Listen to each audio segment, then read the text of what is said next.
महाराष्ट्र के उप मुख्यमंत्री अजित पवार कोल्हापुर दौरे पर पहुंचे, जहां उन्होंने मीडिया से बातचीत की और हाल ही में सामने आए हगवने प्रकरण को लेकर अपनी स्थिति दोहराई। कोल्हापुर दौरे पर पहुंचे महाराष्ट्र के उप मुख्यमंत्री अजित पवार ने हगवने प्रकरण को लेकर एक बार फिर सफाई दी है। मीडिया से बातचीत करते हुए अजित पवार ने कहा, हगवने प्रकरण में मैंने अपनी भूमिका पहले ही स्पष्ट कर दी है। मुझे जानबूझकर ऐसे मामले में निशाना बनाया जा रहा है, मेरे नाम की बदनामी की जा रही है, जबकि इस प्रकरण से मेरा दूर दूर तक कोई लेना देना नहीं है।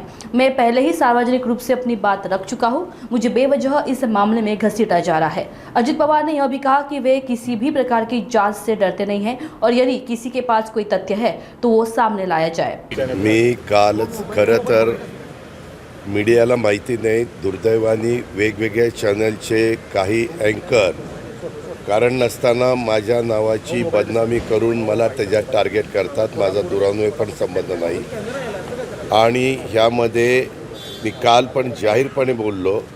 मी पहिल्या दिवसापासून आमचे चोबे म्हणून सीपी आहेत, मी पुण्याच्याही सीपीला सांगितलं आणि पिंपरी चिंचवडच्याही, पण पुण्याचे सीपी म्हणले की दादा टोटली केस ही चोबेंकडे, म्हणलं ह्याच्याकडे त्याच्याकडे असं करू नका, जिथं कुणाची गरज लागेल त्यांनी ताबडतोब कसलाही विचार न करता ती सगळी मदत करा।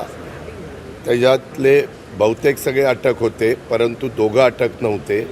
त्यांनी 3 टीम सोडलेल्या होत्या।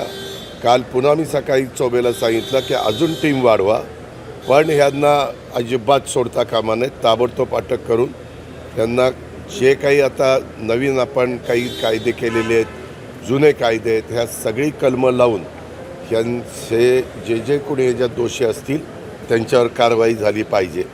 मी काल ज्या मुलीच्या दुःखद घटना घडलेली आहे तिच्या वडिलांशी पण बोललो। आज मी माझे कोल्हापूरचे कार्यक्रम करून ज्यावेळेस पुण्याला जाईन त्यावेळेस मी संध्याकाळी त्यांचा घरी भेटायला पण जाणार आहे। माझे इतर पण सहकाऱ्यांना मी पाठवलेलं होतं आणि हे दोघांचं लव्ह मॅरेज झालेलं होतं, परंतु आता तो विषय काढून उपयोग नाही।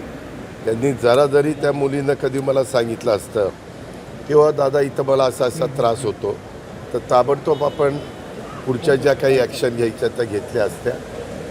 पण जे काही त्यांच्या वडिलांनी त्यांच्या नातेवाईकांनी इच्छा प्रदर्शित केलेली आहे, ह्याच्यात राज्याचे प्रमुख गृहमंत्री या नात्याने मुख्यमंत्र्यांनी लक्ष घातलेलं आहे, मी तिथला पालकमंत्री या नात्याने लक्ष घातलेलं आहे आणि ह्या संपूर्ण जे कोणी दोषी असतील हगवणे परिवारातले त्यांच्यावर अतिशय कडक कारवाई केली जाणार आहे।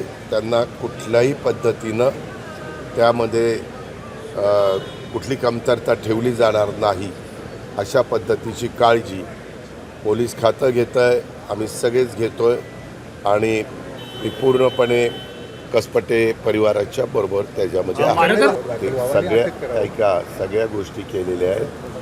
2-3 दिवस तो मुलगा आई नसल्यामुळे रडत होता, काल मात्र तो आजीच्या कुशीमध्ये छानपणे झोपला आणि एकंदरीत मी आज आता काल फोनवर बोललो आहे, मी त्यांना सगळं काही सांगितलं। ते म्हणले दादा तुम्ही म्हणजे त्यांना लग्नातल्या सगळ्या गोष्टी आठवल्या, त्यांनी पण मला बोलून दाखवलं तुम्ही तो विषय काढलेला होता आणि आज रात्री गेल्यानंतर मी त्यांच्याशी पुन्हा बोलून त्यांना हे जे काही सापडत नव्हते, आपला पोलीस यंत्रणा एवढी सक्षम आहे, कुठल्याही पाताळात जरी लपला तरी आपण पकडून काढू शकतो, अशी म्हणण्यामागचा उद्देश आहे। अहो मनस्ताप होतो, तुम्ही काही चॅनलवाले बघा हे अजित पवारांनी असं, अरे अजित पवारांचा काही संबंध आहे, माझा दुरान्वय पण संबंध नाही आहे, फक्त पक्षाचा तो कार्यकर्ता होता, मग आम्ही काही कार्यकर्ता। उलट तुम्ही पत्रकार मित्रांना सगळ्यांना माझ्या ह्याच्याबद्दलचे मतं किती स्पष्ट आहेत, माझे विचार किती स्पष्ट आहेत हे सगळ्यांना माहिती आहे आणि मी जर कुणी जवळचा असो लांबचा असो त्याचा विचार आपण करत नाही। कायदा सर्वश्रेष्ठ आहे, प्रत्येकाला सन्मानाने जगण्याचा अधिकार आहे आणि त्याच्यामध्ये अशा प्रकारच्या लग्न झालेल्या ज्या मुली असतात त्यांच्या बाजूने तर अधिक आपण कडक कायदा केला।